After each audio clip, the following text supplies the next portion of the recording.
All right, welcome back to the podcast, man. I am so excited. I am super humbled to be your host, Mike Cunningham, here at Yale Athletics. From week to week, we bring you really just amazing, awesome people who choose to be track coaches. That to me is a truly important distinction here with all of our guests. You are not who your role is, you are an amazing person. And then you also do this awesome job, which is called coaching track and field. And super excited today for today's guest. Help me welcome today from the University of Wisconsin Superior. Sounds cold already. Help me welcome the wise, the wonderful Mr. Glen Drexler. Glen, how are you, sir? I'm very good. Thank you, Mike. Appreciate it. How cold is it? I just, I'm from the South, so anything above Champagne feels like it's super cold. It's actually, relative terms for us. It's warm today. It's above 25, so it's Yeah. it's warm and it's comfortable, and it's supposed to be relatively nice this week. We're hoping to get some snow shoveled off of our throwing area so we can start throwing some discs this week. So Yeah, sadly, I've been up here now in the north long enough that today as well. You're listening to this probably the last week of March, beginning week of April, but we're recording this actually the very last day of February. But same thing. Now when it's like 25, if it's not below 20, it's kind of like it feels good, especially if the sun is out. That to me is right. key, right?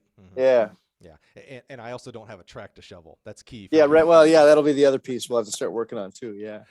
So as we're recording today, Glenn, you just came off of a conference championship, which is always that is always my favorite meet. As much as national championships are super exciting, I love conference more than any other meet in the world because my experience of coaching is that person who gets eighth place in the high jump, well, that 1 point could be the point to win the title, man. And so I just love conference. And you just came off of hosting the conference meet, which is its own stress. How did things go, and how are you gearing up here for nationals coming up? The meet went well. It's a lot of stress. It's a lot of build up and a lot of things going on. As we do these things, we want to put on a good quality meet. Having been a part of the WIAC for many years and knowing the quality of an event that was, it was a national level event. And now that we are now in the UMAC, I want to continue that kind of level of quality for our student athletes, and really, a lot of, we try to do it right, honestly, because some of these kids, this is their national meet. This is as big of a meet as it will ever be. And I want them to be able to appreciate that, enjoy that, like it's their big time show. So yeah, just like you said, I mean, that eighth place guy might, be the deciding factor at some point, or gal. And that's important to them, and I want them to be able to really feel that. So That's it was a that's a big weekend. that's an important distinction. When we think about coaches, we're serving, 18 to 22-year-olds specifically in the college level that, not everybody gets to go to nationals, right? I mean, we talk about how hard it is to make nationals, especially indoors because we have, smaller fields and things like that. That the conference meet, that might be it. That you may have had a senior that they don't even have outdoor. This is it. This is Yeah. their last hurrah. So, being a good host and doing that, thinking about all of the teams that you have at your place, not just your seniors. That's admirable. I like how you think about that. Thanks. Well, Glenn, let's we're here to learn about you, and I'm super excited about this, man. I love people's journeys and how they get to where they are. We already talked about you're the head coach of UW Superior, and we'll learn more about that. But where does track and field start for you? Were you an athlete in high school? Were you a club kid? Did you not Yeah. even do track and field? Where does track start? Yeah. My hometown, New Ulm, Minnesota, baseball town, totally baseball town, and I was no exception to that. I played baseball. I love baseball.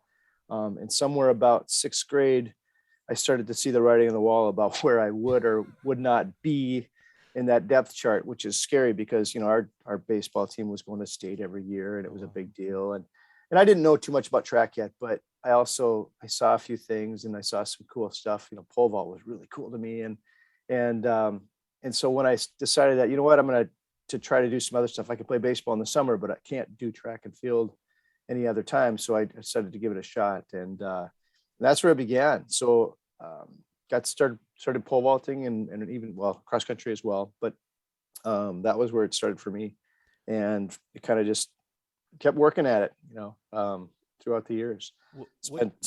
Go ahead. what drew you to? I'm always interested in what draws people to certain events, specifically the pole vault, because you got to have some moxie there. What drew Yeah, you to well, specific? yeah, exactly. That was it. I mean, it was something that looked really cool and kind of dangerous, and I was kind of crazy. So yeah, it fit my personality, And so that's what we wanted to do. And I would, we had, even before I was pole vaulting, somewhere along the line, I don't know how my dad got a hold of it, but he had this big foam pad that was a high jump pad or some kind of pad that he got from the school. He brought it out to the farm, and I lived on the farm.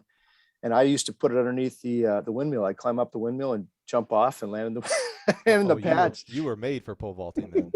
Yeah, so we had a good time with that, and so it was those kind of things that kind of made me fit right into the pole vault lifestyle, I guess, or whatever. Yeah, that sounds. I think every pole vaulter has that story right there. Like I think Yeah, it's like a rite of passage. You have to have pretty jumped much off something high into something not safe.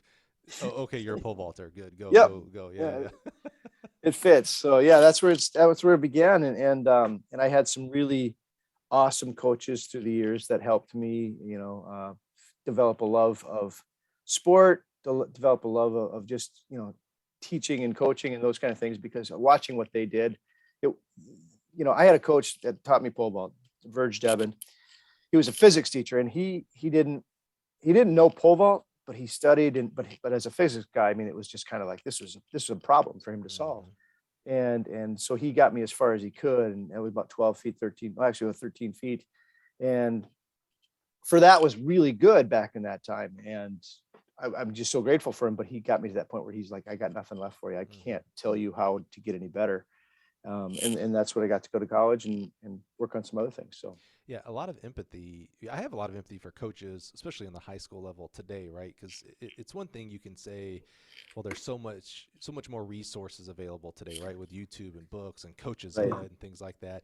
Back then, Coach Verge had none of that. he might. We were watching black and white film, reel to reel stuff. Reel to reel. Really, yeah, it was old school, man. Yeah, but even today's coaches, they're teachers, their husbands, their wives, their moms and dads. I mean, there's so much more besides just this small niche of track and field. But Verge was doing it basically, like you said, it's a physics problem. He was like, okay, well, if I run this fast and I plant this at this height, he was working it through like that. Did you do any other events? You mentioned cross country, which doesn't really. Yeah, no, we were not. No, it's funny because I was one of those weird ones, man. I had the endurance bug, and then I had the craziness in me to do the pole vault side of things. So, running in the fall and then vaulting in the spring, it was two different worlds. Up until probably my sophomore year, I was still running distance races and pole vaulting within the same meet. In fact, my best improvement in one day, from I think it was 9.6 to 12 or to 12 feet, I think was my improvement. One day I got done with a 2-mile run, walked over to the runway, grabbed my pole and went down the runway. It was that quick, but then all of a sudden something started to click, and then I became a different person. I was a vaulter at that point, and I continued to run. But even now as a coach, I'm looking at kids who are doing that. And I have a handful on my team right now that with this conference, we can get away with a little bit, but distance pole vaulters just aren't a combination that I encourage. But if it works, it works. And we're not going to entirely discourage those things either. You're not trying to corner the Division III market of 5K / pole vaulters. Yeah, right. Well, right now I might have that, but so no other events once you transformed? Yeah, no, in high school it was primarily pole vault and distance racing. Not a lot of other things. I did a little bit of triple jump, but not much. But when I got to college, that's when things really I started to do more, primarily because we needed a shot at some decathlete numbers for conference points. And so I had the opportunity to try to qualify for conference. So we did it. My first attempt at a decathlon was doing all 10 events in a regular meet at one time. It was silly. I'm not sure that's the right way. No, it wasn't. But this is the early 90s, and this was hey, we're just gonna see what we can do just to get a score. Ultimately, we had other people that were far better than I was at that overall event. The only reason I could do anything was because of pole vault. That was where my points came from. That's such a humbling way of saying it. We had other people where it was a better opportunity for them. Well, before we get to college, step back real quick. As you were looking into college, though, and you're thinking about pole vaulting, and maybe you're even thinking decathlon, what were you thinking academically and professionally? Were you at this age, were you thinking about being a coach, or was it something else, a firefighter, an astronaut? Yeah, no, this is where it really, I think, is you're going to get the unique side of things here. I was an art guy. I was an art kid. I liked drawing. I like painting. I like all those things. And that's what I wanted to do. And I'm like, man, I got to find a job that I can get paid to do these things. And graphic design was the path I took. So I started looking into, there was two schools in particular. One was UW Stout and the other one was Bemidji State. And they were state schools. They were affordable for me. They were smaller. I wanted something smaller. I wanted something more intimate, and they just fit my personalities. And Bemidji State was really the one that won out. And that could have went, a totally different direction. I mean, Stout, and the year I graduated from college, Stout was fourth in the nation. And I could have contributed to that potentially. But I went to Bemidji State and I have no regrets. And that was a fantastic choice for me. But yeah, my bachelor's degree was Bachelor of Fine Arts, Graphic Design and Drawing. And that's what I went on to do for a few years after college. What was graphic design back then? I think of graphic design now as, Photoshop and the design elements as Yeah. well, but I don't know that we had a lot of that back then. Oh yeah, no, it was funny. I was kind of on that border between the old way of doing things by hand and then the new way of doing things by computer. And it was kind of, I was learning both sides of it, even though the by hand stuff was all being, it's fossilized at this point. It's done. So we learned a lot, but yeah, it's just, design stuff, all the stuff you see on the web, all the packaging in prints, you name it. That was what we were doing. And so, right out of college, I went to work for an ad agency, and that's what I did. I wasn't even thinking about coaching, so coaching was never really on the radar, initially. So put a pin in that. Let's get back to college athletics. You tried a, maybe one of the weirder decathlon. Decathletes also like to do weird things, right? We're weird. The 1 hour decathlon, the double mhm. decathlon, or the Double 20 event decathlon, decathlon, which that's just Mhm. that's too close to like ultra marathoning and stuff. Right, like that right, to me. right. So that's just showing off, I guess, is what that is. How did college go? You mentioned a mentor back in high school. What about college coaches? How Yeah. did they affect you? Yeah. So Bemidji State, I went to Bemidji State, specifically for academics, but knew I wanted to do everything I could to be a part of that track program. I just loved the sport, wanted to continue vaulting. And so I contacted the coach. And so basically I was a walk-on. I asked him if I could be a part of it, and he welcomed me, and Craig Hogan, and old Hogs, man, he was like a second father to me. I love that man. And he gave me a lot of opportunity to become something that I wanted to be. And he had a lot of patience with me because I was a hothead. But ultimately he was a great man, and he kind of showed me what could be.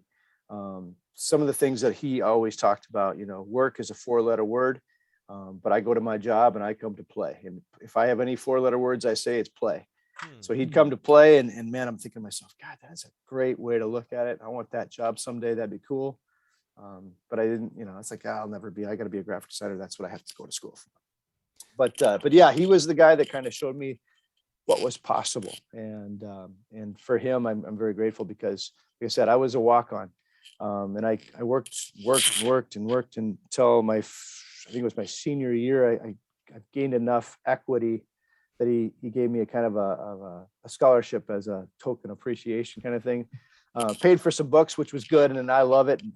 I got to say I was a scholarship athlete, which is pretty cool. But but it wasn't about the money. It was because I love to do it. So now you mentioned you said past tense were a hothead.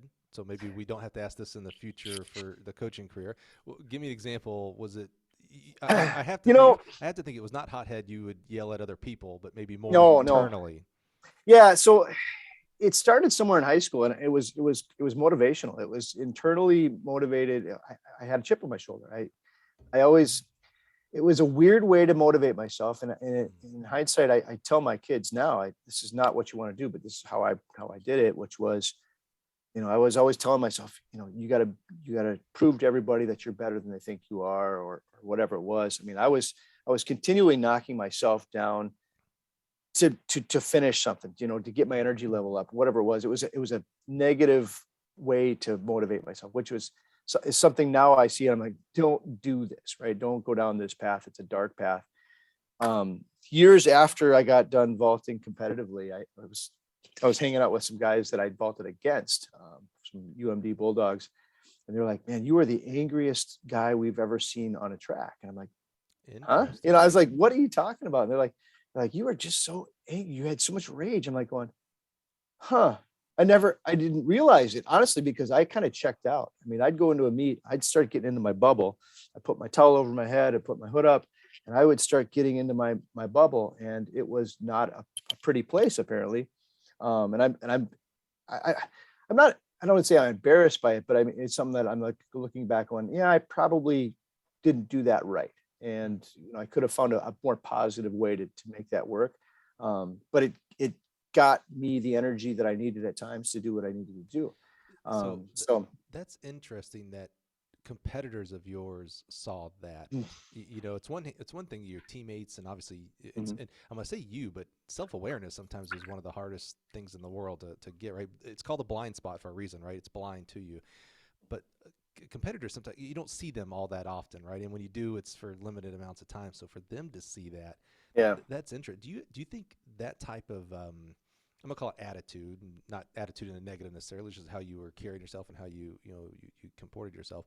Do you think that type of attitude maybe hindered you from like making friends outside of like some of these No, competitors, or no, I don't think so, because honestly, it was just a competitive mode. I mean, I'd go into the locker room, I'd put my hood up, and I would turn that switch on, and I would check out of life, and then when I get done with the competition, I was off again. Oh, okay. It Yeah. was a switch. It was a switch, and it was an absolute switch, and I remember it distinctly, especially later on. I mean, because it was something I could actually turn on and off. Um, and that actually kind of relates to some of the things that I think about now, which is mindfulness. We're working on some mindfulness stuff with our team, and I took it a different way, but it was the same type of work, just a parallel path. Right. It's not the positive kind that we would want to have our kids do now. Yeah, that's interesting. I'm not only as a podcaster, but I'm a podcast listener. And today was one of my favorite podcasts is Stuff You Should Know. And today's topic was mindfulness. It's like I'm 5 minutes in. I got into it on the way home. So that's interesting. You brought that Yeah. up. Yeah, it's almost like I've heard this with different athletes. Like it's like your uniform. Like when you put on Superman's cape, you become Superman. Mhm. But when it's off, okay, I'm back to being Clark Kent. So kind of the same thing here. When it was Yep. pole vault time, towels over your heads, Yep. kind of example. And once the competition's over, it's like, all right, I'm back to being Glenn. I'm cool. I'm good. Yeah. Well, and I kind of, if I look back on it, I kind of liken it to like, and maybe this is a bad analogy, and I don't want to make, a different sport feel bad about things, but I feel like, like put on the helmet, put on the pads, like a football player, they get that rage going to be able to do what they do. And maybe that's what was, in a parallel sense for me. Again, I look back on it now, I'm like, yeah, I probably should have adjusted myself, because I think within that was exhausting. I mean, I get done and I was just fried. I mean, I was just done. And I think, like I said, I think there could have been other ways to do it. And I know now there's other ways to do it. I just didn't know it at the time. I think that makes complete sense. Think about the times that you have to put on a suit and tie. You become a little bit of a different person. Not the rage. Hopefully, don't be the suit and tie Yeah. rage guy, right? But Yeah. it's like, Yeah. oh, Yeah. okay, we're going into a business meeting or a court or something. So I have to, like, I'm going to be whatever professional you think with the suit and the tie. I have a certain pair of shoes that I wear when I work out, and it's a little bit like the uniform. When I put those shoes on, I know, all right, I'm going to the gym. This is workout time. I'm not dad or sales manager guy. Like that's my uniforms. That makes Yeah. a ton of sense. Absolutely.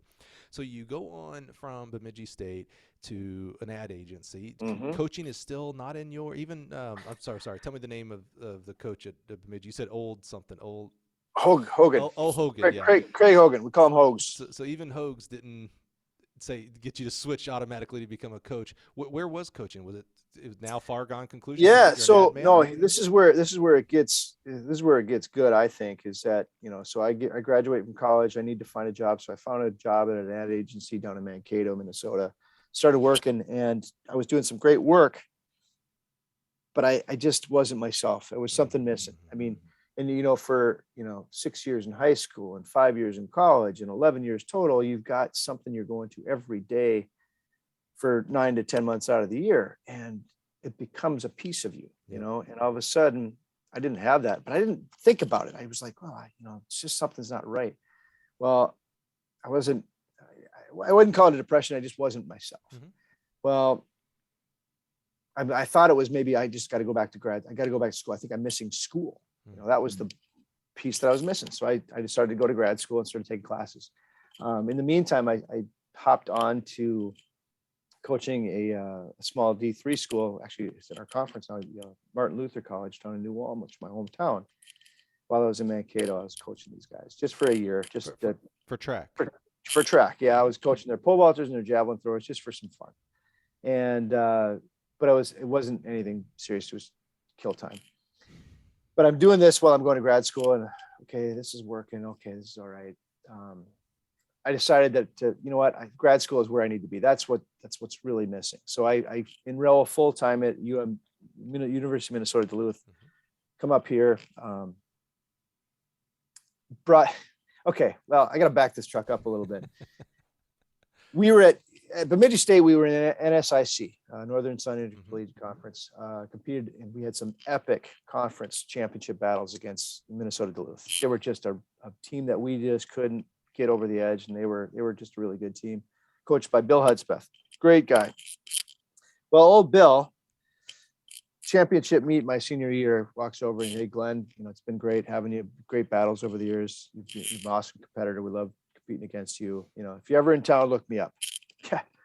Thanks, Bill. It was really great. It was pretty awesome that he would say those things, Well, again, 2 years later, I'm going to grad school at UMD, and I'm like, well, Bill told me to call him. What the hell? I'll give him a call. So I called up Bill and I said, hey, Bill, I'd love to help out if you got room for me. And he said, sure, come on in. So as I'm a grad student at UMD, I'm starting to get into this coaching thing. The best, and this is kind of a funny story, actually. Bill, on the first day of practice, he brings me in and he invites me to the team, and hey, this is Glen Drexler. He's going to be one of the new pole vault coaches, and he's going to get you guys all the nationals, blah, blah, blah. And we get done with the meeting. I said, all right, Bill, what do you want me to do? What do you want me to start with? And he goes, well, Glenn, the throwers are over there. Huh? He's like, yeah, the throwers over there. I said, well, what do you want? What about it? And he goes, well, you better start. He says, you got to coach those guys. I said, Bill, I don't know anything about throws. He says, well, you better learn. Oh, crap. Wow. Yeah. So I'm like, oh no, what the heck is going on? Well, in hindsight, it was a move. It was probably the best thing that ever happened to me. He was teaching me how to coach.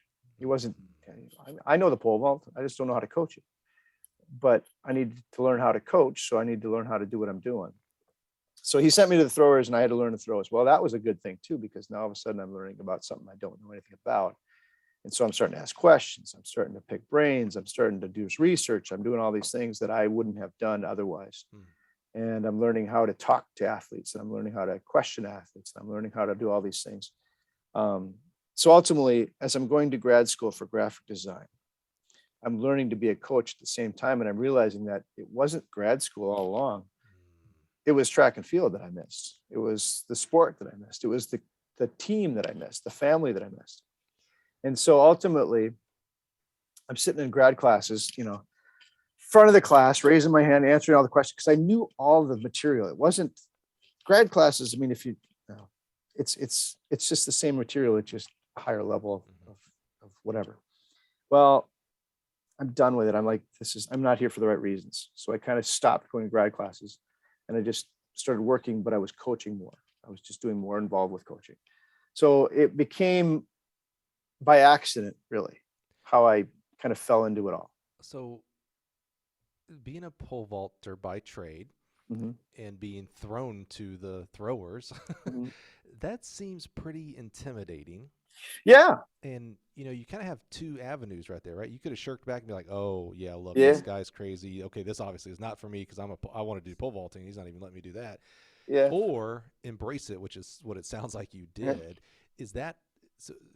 That seemed like it was interesting. You probably are listening to us and not watching us on YouTube, but his face when he was talking about the studying and the asking question, like that kind of became your fire. It seems like just looking at you.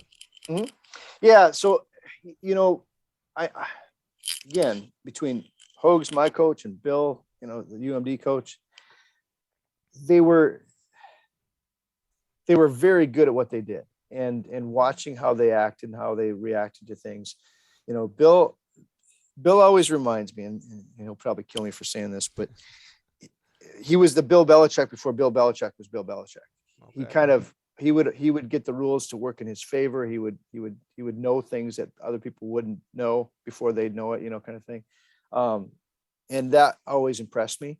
And I wanted to be able to, he's sending me over this way for a reason. And I want to be able to keep up with that. So yeah, I was up for the challenge, and I wanted to do this for the long term. By that point, I was starting to realize, I kind of want to do this. This is kind of fun, even if it's part-time, which is what I always knew it would be. I mean, in my mind, it was always going to be a part-time deal because I had a career in graphic design. I had a paying job. I didn't have a background in exercise science. I didn't have a coaching degree. I didn't have any of the stuff that a coach needed to have. And so there was no way in hell I was ever going to be a coach full-time. There was no way. And so I was okay with that. And I embraced it and enjoyed it. And it was fantastic. I was working some silly hours. I was working 70-hour weeks at my job. And then I'd come and still put in 20, 30, 40 hours a week with track and field. But I loved it, and it wasn't a problem. So did you also get to work with the pole vaulters during this time, or was it? Yeah. So eventually, yeah. Okay, So good. at UMD, I got to play with the UMD. I was only there for a year. I got to play with the throwers and the vaulters. The next year, I made a jump over to St. Scholastica. I started up their club program. I had some connections over there that they allowed me to help start their program up. When they went full varsity the following year, I was one of the finalists. They just chose somebody with a little more experience. And I'm still happy with that because I wasn't ready yet. I wasn't prepared. And I'm like, I don't even know where I would have began as a head coach. Only having been coaching for 3 years at that point. Right. So, So, I mean, it was the timing all worked out like it should for me. So through the St. Scholastica, were you still full-time ad agency? Yep. Wow. Yep. So I'm working at a publishing company at this point, just same job, just different company. But I was working there, and then Scholastica, I essentially didn't get the position, so I called up the Superior coach, which is right here in town. So there's 3 institutions here in town, and I called the Superior coach. I said, hey, I'd love to help if you need anything, and he's like, yeah, I could use some help. So I came over and became the vaults and throws coach over here at Superior. And that was Darian Barr, who is from the West Coast, great jumps coach guy, sprints guy. And he took me on for a year before he left town. Well, what year was it now? 2003, 2004 was when Paul Nicias finally came into the UWS. Brand new facility, brand new coach. And luckily he kept me on. I was the only returner as far as the staff goes for the track team. And I think it was like I said, it was kind of a token thing because he needed somebody who knew the athletes, that was about it. Otherwise he probably wouldn't have taken me. But I got to play for another year. So, year 2 at Superior, I'm still just a, volunteer assistant coach, just hanging out, just doing my thing. Okay. I was going to ask, this is still volunteer? Not. Yeah. I was never paid for my first, how many years of coaching. It was just, if I could get a shirt, I was happy. If I get a jacket, I was thrilled. It's all right. So somehow this has to turn into a full-time job here. Yeah. Okay. Well, how do we get go there. from this volunteer, and what's our next step? Well, so like I say, go back to Nish here, Paul Nicias for a minute. He was here for 7 years, I think. I forget how many years for sure, but he was the head coach, and I credit him with starting this UWS program to where it is now. I mean, he's the guy who kind of kickstarted this thing. He brought in some super talent. We got some All-Americans in here. Started getting the guys and gals to nationals every year. This was how it began for UWS. And by him starting this program up where it was, it allowed us to continue building. In about 2010, it was the fall of 2010. The position at UMD opened up for him to go back to his alma mater. That was his alma mater. And it left a hole here. And funny enough, my position within the publishing company was being outsourced across the ocean. And so I'm going to be out of a job soon. And the AD here said, hey, we need help. Would you mind taking over as interim? I'm like, well, I ain't got a job. I ain't got nothing going on. I would love to, and the thing is, it was a dream, right? It was a dream job that gosh, it would be really cool that someday to do that, but it's just never going to happen because I don't have the qualifications. I don't have the certificates. I don't have any of this stuff. It's not possible until they said, would you mind taking over as an interim just for a minute? Man, I would love it. That would be a dream come true. Finally getting to do what old Hogue says I get to come and play every day, and that's what I get to do. Well, I got it, and ultimately the very next year I had an interim position for a year, and then the very next year they hired, and I did the right things and said the right words and got the position. So here we are. And continue to say the right words because you're still employed as the head coach. Well, knock on wood, I'm still here. Yeah. So you've been the head coach for what year did you say that was? So this is, gosh, how many years is this now? This is my 12th year as head coach. Okay. 20th overall at UWS, and my 23rd year as an NCAA coach. Isn't that amazing when you look back? Here's what I love about your story is, everybody in this world is put on the earth for one thing specifically, but rarely do we find it, or maybe we find it late, or we mess it up, and so now we think we're supposed to go do this. Like, people like Tom Cruise. That dude was supposed to be an actor. He was not supposed to be an accountant, a coach, etc. He was put, and he found it. It's really special. So he's made some amazing movies and blah blah blah. Right. It was interesting as you were telling your story there, Glenn, how ad agency and things like that. But when you found your niche, like, oh, this is what I'm actually supposed to be here for, and then how it grew to where you are today. How do you, when you look back and think about your journey in your career to where you are today, how do you, if at all, utilize that experience with your athletes in two ways? One, the athletes for their events, right? Like we talked about how we had to help find you your event, right? You thought you were going to be a cross country guy, maybe you're going to be a decathlete, and found your right niche in pole vaulting. How do you do that with your athletes for their events? And even as you look broader scale, helping them to go into the real world, if you will, and finding their path there. Yeah. That's a big question, Mike. That's a big question. That's why they pay the big bucks to do this. Yeah, right. That's a tough thing to answer. So start with one that's probably more easier, and that's how do you help athletes, even someone who comes to you as a 100-meter runner, maybe they're really supposed to be a 400-meter runner, or even a hurdler. How do you help in general with that?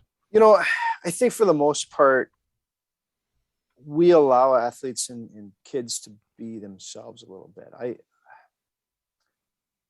I have a lot of patience with, funny, I go from being this angry guy apparently to I try to be very patient with my athletes as far as what they want to do, what they want to be. I'm going to take this a little different direction. When I recruit athletes, okay, and I think a lot of us do this when we recruit, but we need them to find their path a little bit more than we want them to go the path we want them to have. This is where you need to be, right? This is how you got to do it. If I do that, if I force somebody down a path, I might force them out into something miserable, something that they just don't want to be, don't want to do. And then I got a miserable kid on my hands, and then I got a kid who got to fight the whole time. And I don't want that. I want a kid who's happy and enjoying himself and loving life and doing the things that mean a lot to them. And when we find that, we find it's easier to find their events, to find their degree, their career path, their life path. Because ultimately, that's what we're all trying to do, right? It's just trying to find a happy place in life to live, be satisfied with what we're doing. And so that's what I would say is that really, I need to allow the athletes to kind of have a lot of say in where we're going. Now, with that being said, we see things within their ability. All of a sudden we'll see somebody doing, a distance runner. If they think they're a miler, we start picking out some stuff. We're like, oh man, you know what? You're a 5K guy, whether you believe it or not, and then we start to try to figure out how to convince them of their own abilities and try to show them what they're capable of.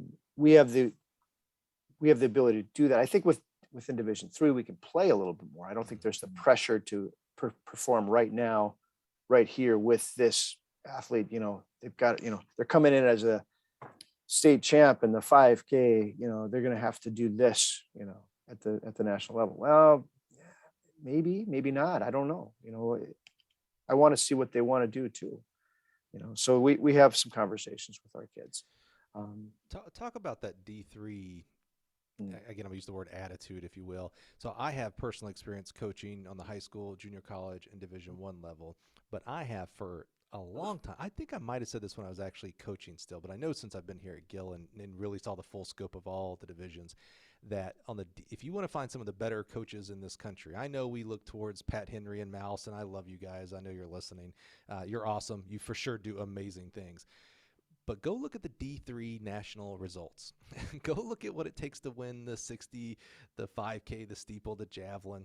That's some pretty salty marks, my man. And I would have to venture, and you can correct me here, Glenn. Again, this is a guy with no experience, that the majority of kids coming to D3 were not D1 recruitable. That's a big statement there. I said the majority. So obviously there's exceptions. But then again, so go look at the results though, and it's like, man, I would take almost for any class, I'd take any of those winners, any Division II, Division I. What is it about? First of all, correct me if I'm wrong there on the Division III recruiting side. I will correct you a little bit. I mean, Please. I think here's the thing. Within track and field now, and this is my perspective from Division III coach.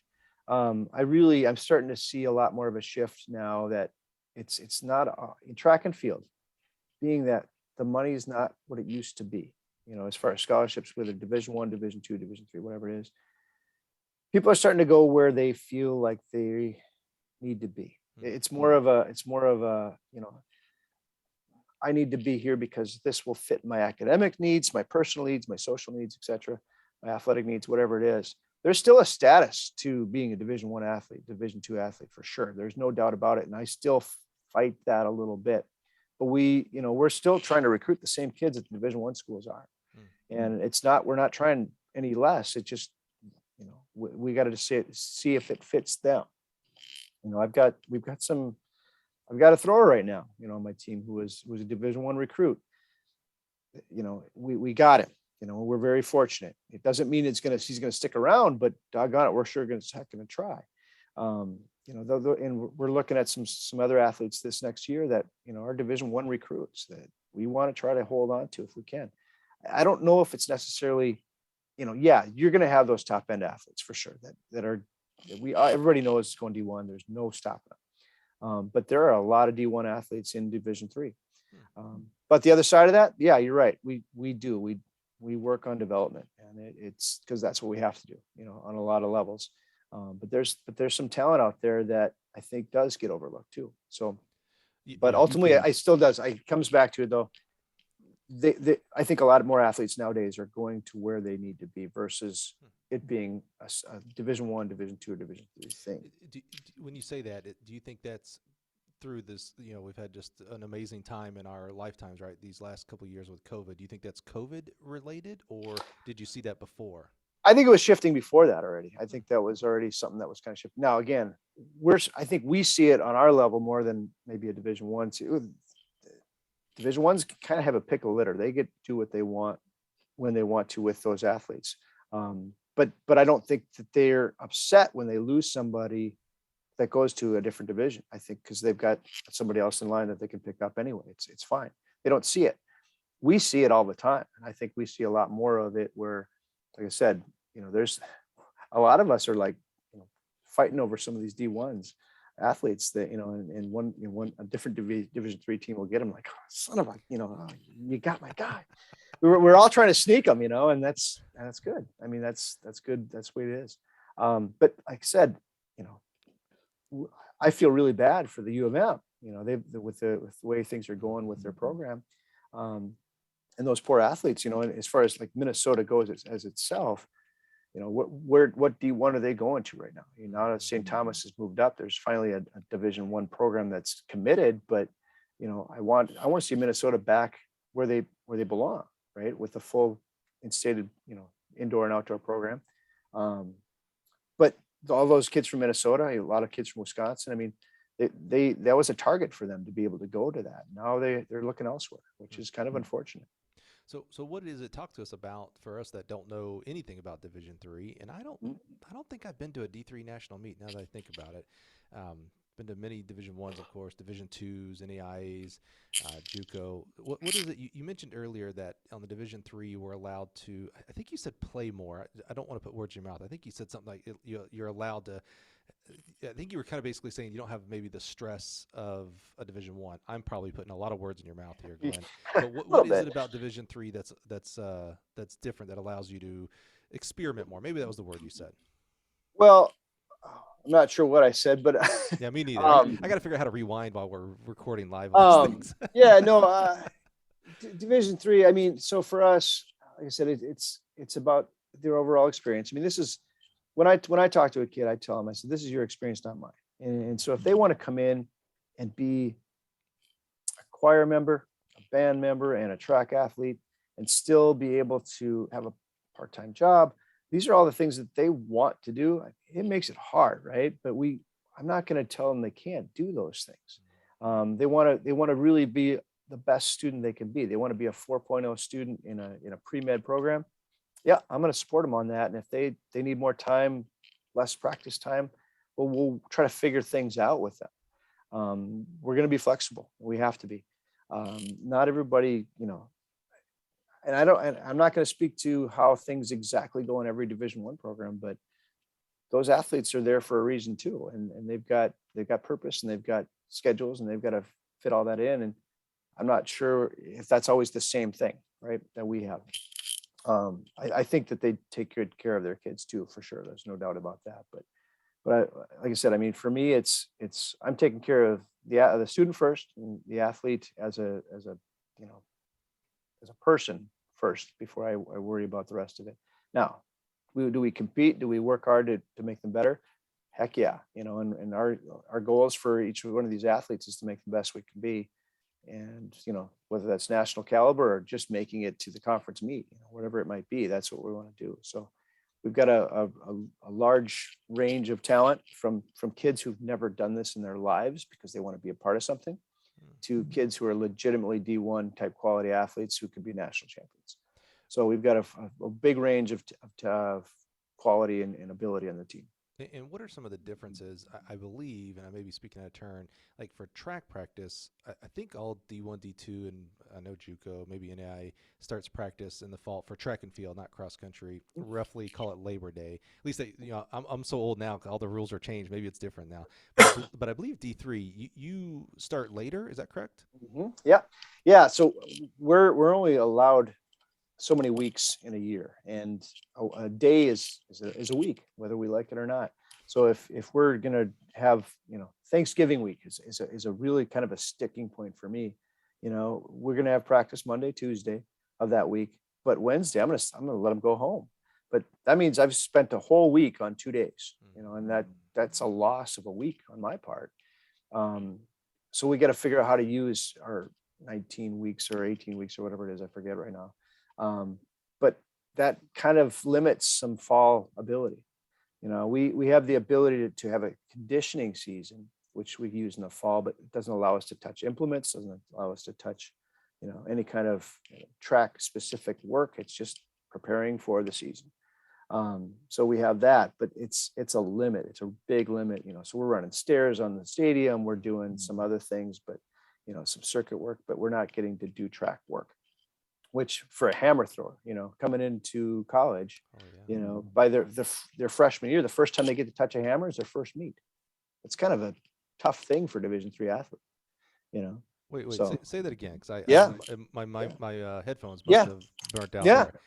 Say what you said about a hammer thrower. So as a weight throw hammer thrower, you sometimes, especially for us northern kids who've got snow on our rings until who knows when, if we go to if our first meet, the last weekend of March is down in northern Iowa or southern Iowa, or wherever we can go, that first chance to actually release a hammer into something other than a snowy field is at their first meet, and that's where they really finally get to release something for real. But other than that, we're just drilling and training and trying to figure out what it is.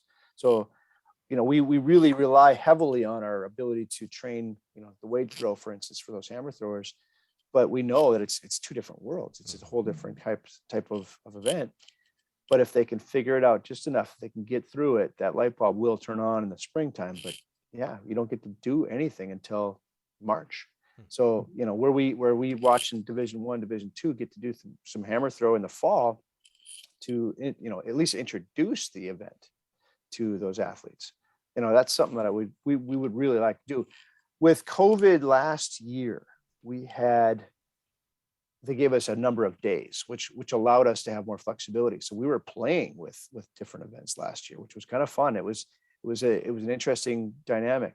The hard part now is coach life balance, and trying to figure out how to maintain that too, because that's a whole nother, ball of wax that I don't want to get into. Well, see, I was gonna say it was a great segue because I am Oh, passionate great. about that part. You said you don't want to get into it, so if you go ahead. No, it's fine. Okay, because what I do love that topic for coaches, because I delved into a few years ago before COVID about selfless versus selfish, because in front of us on paper, we would say, man, coaches, selfless. Come on, you're dealing with other parents, 18 to 22-year-olds, almost on a 24-hour basis, 365 days a year, almost, again, big swaths here. But, a kid calls you at 9 o'clock to talk about stressed out about their English paper, they call you.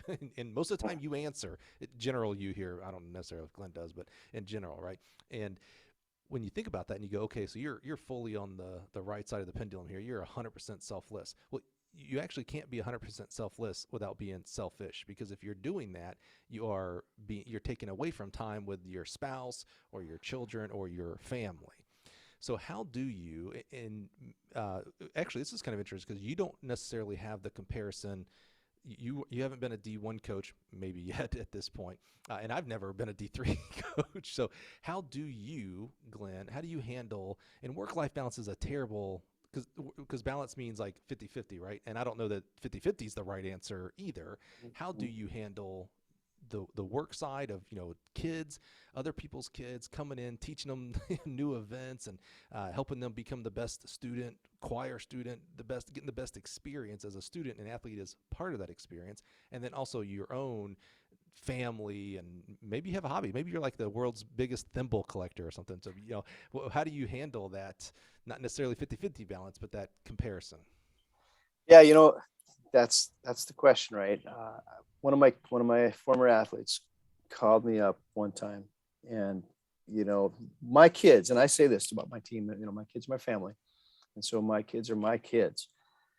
One of my athletes called me up, and he's now coaching and teaching and having a good life, and he calls me and he asked me that question. He goes, "Coach, how do you?" He goes, "Can I ask you a question?" I said, "Kenny, you can ask me anything you want. I mean, I'm here for you always, and he says, "How do you balance life, and kids and coaching?" And I said, "Kenny, you can ask me any question but that, because I can't answer it."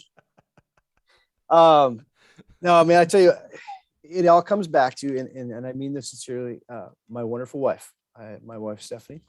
If she wouldn't be as loving and understanding as she is, and being as much of a rock star as she is, being basically a single parent a lot of the time, I would not be able to play my game. And I really appreciate that opportunity, because without her, this wouldn't work. So yeah, my kids understand, they know Dad's a coach, and they know that's what I get to do. And I do, I love what I do.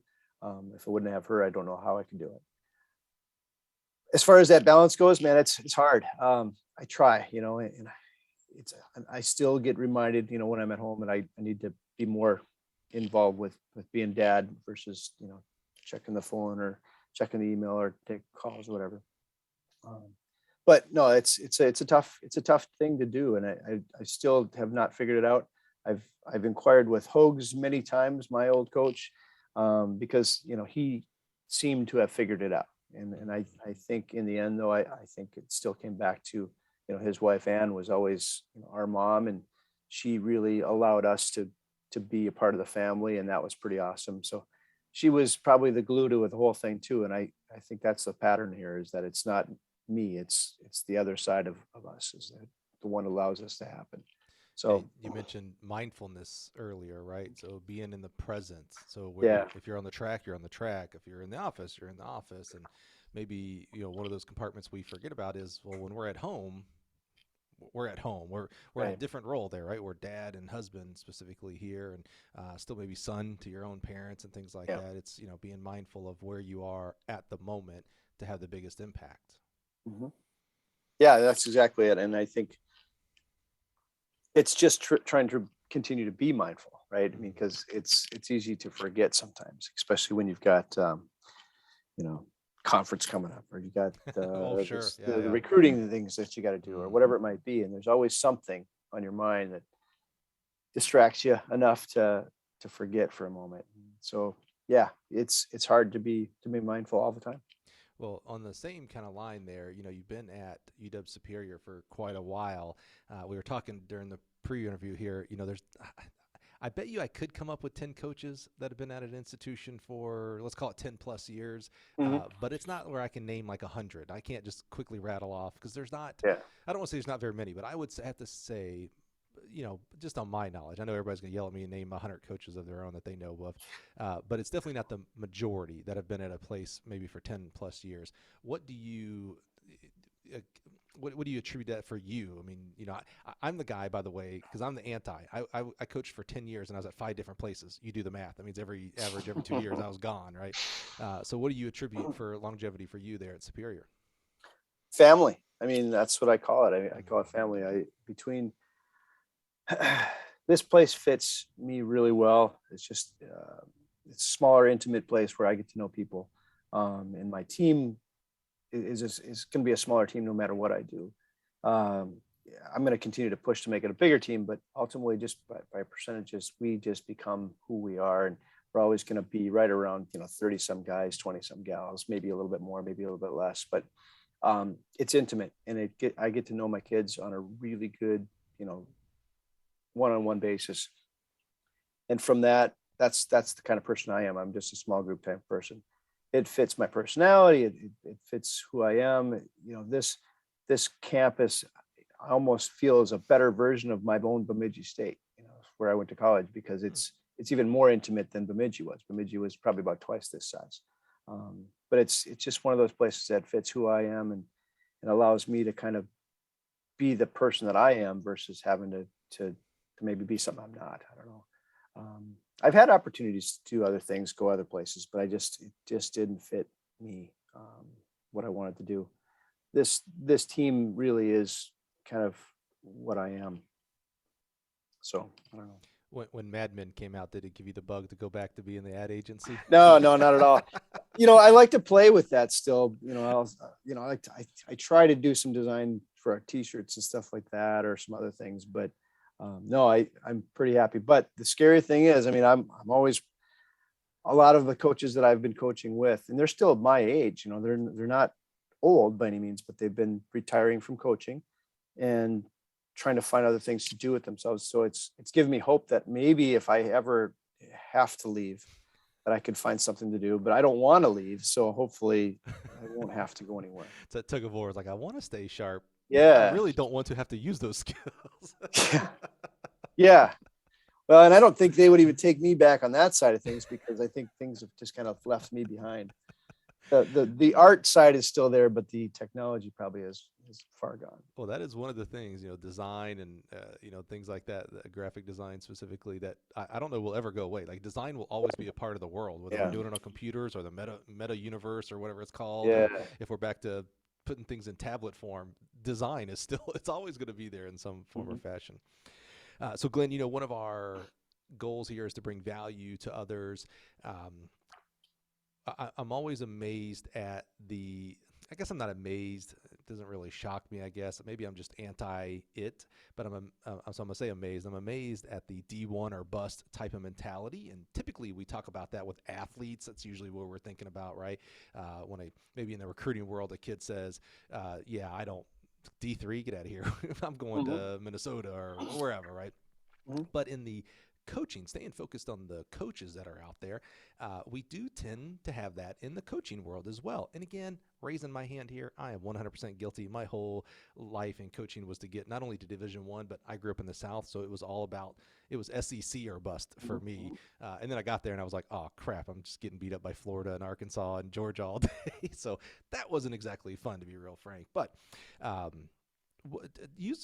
leveraging your experience of Division III and even non-Division I in the sense of Division II as an athlete, what would you say to coaches who maybe they never even apply to D3 opportunities because they're like, what, I can't, not that they can't, they're above it, or it wouldn't give me the satisfaction that I'm looking for. What would you say to coaches about being a coach, and not necessarily specifically as a head coach, but being in that realm and that culture of Division III track and field coaching?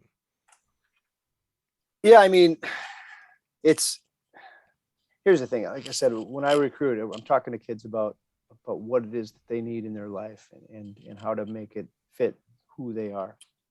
We're recruiting D1 athletes. We're recruiting the athletes that could go D1, that could have scholarship opportunities. But I mean, we continue to talk about people like Nick Simmons, as a D3 runner who went on to the Olympics. Andrew Rock, another gold medal guy in the 4x4. I mean, these are guys that we all know and love because they're right there. They're with us the whole time, and they chose D3 for a reason. It was what fit them as a person.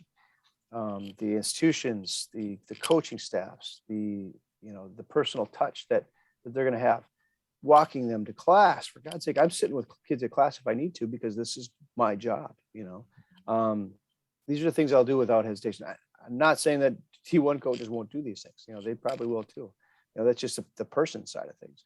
But I think D3 is an option that I think people are just missing out on, in the sense that if they're not looking at it, they don't realize that, again, you saw it too. You look at some of the depth chart on our performance list, there's nothing to shake a stick at there. That is some talent there that could be good at any division. And it's there. Just, like I said, if you want to compete, and here's the thing, track and field, 100 meters is 100 meters, 16-pound shot, 16-pound shot. Doesn't matter what division you're at. So you're going to be competing against athletes that you're going to, need to compete against. We go to meets that we see all three divisions, so it's not like we're just competing against Division III. No, there's all three divisions plus NAIA, and NAIA is a whole nother world too of some really strong talent. So it's track and field. It's not about a division anymore. Unless you want it to be, and we still are recruiting these kids, some of these kids who think that, well, I have to go D2, that's just where it have to be. Why? What makes it so great? And some of these kids choose some D2s that I'm like, well, okay, that's fine. If that's where you need to be, that's where you should be for your purposes, for whether it's academics or social or personal or whatever. But it's, sometimes it's kind of fun to rub, I'm not rubbing it in their face, but we see him at a meet. Oh, you're wearing the wrong color again. Joe, what are you doing? But then our team will go out and kind of beat him up a little bit. And like, hey, we're not bad. We're not a bad team for being D3. We're just not. It's just a name. It's just a number. So yeah, coaching is coaching, right? I mean, right. As a D3 coach, you're still allowed to go to all the coaching ed programs that are out there, right? The USATF level 1 doesn't say, oh, I'm sorry, you're Division III, we don't allow them here, right? So you can still make yourself a better coach. You can still recruit, I'm gonna say any kid. I know each school has their own different academic and things like that concerns, but no one stops you from coaching there. And you can go to every meet, Drake relays, pin relays, whatever. You still, I love how you put that. Like, to me, that was spot on. It's like 100 meters is 100 meters, 16 pounds is 16 pounds. You were kind of referring to it on the athlete side. I think of it as the coaching side. It's like, hey, you put a 100-meter kid on the line, I'm going to put my 100-meter kid on the line. We're going to run the same distance. It does not matter what division is behind that school's name. Fastest person gets there wins. So I love that attitude there, man. That's really good. Yeah. Man, Glenn, as we wrap up, you have said and talked a lot about family, even going back to Coach Verge and, gosh, I keep forgetting Bemidji State's old Hogan. I keep wanting to say Hammer, old Hogan. talking about family and talking about your own family and life balance. So I wanted to give you a shot. That means that you have a family there at Superior, assistant coaches, volunteer coaches, Yeah. etc. I wanted to kind of give you a shot, man, just to give some shout outs and wrap us up Yeah. here today.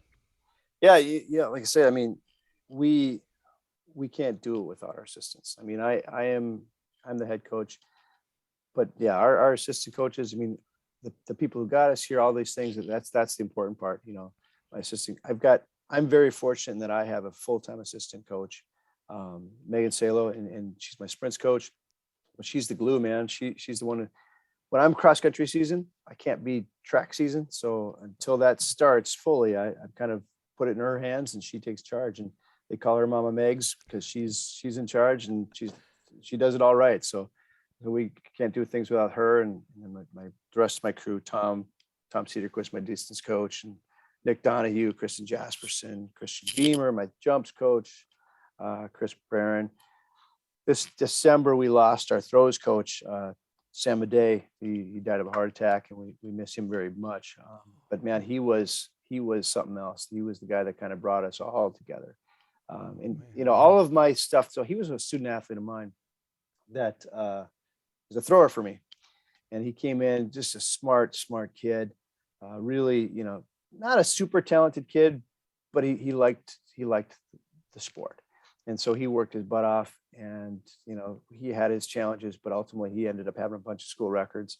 Well, when he was getting done, I brought him on as an assistant, just a volunteer assistant, just to help me kind of control my throwers a little bit, help me have more eyes. He ended up taking over, basically as I became a head coach, he became my throws coach. And so he was with me as a coach for 12 years, plus his additional 5 as an athlete, between all his years here. So, he was with me for a long time, and to lose him was a tough one. So we're all trying to figure out how to move forward without him. But when I talk about family, he was the guy who really kind of took all of my things that we were trying to do when he was a student athlete, and kind of pushed them in as a coach now. So he was my, a family guy kind of guy, and he pushed things really well. And we're going to continue moving forward, with all the things that we do. Just got to figure out how to do it without somebody like as special as him. So yeah, you don't replace those kind of people. You move forward and learn how to,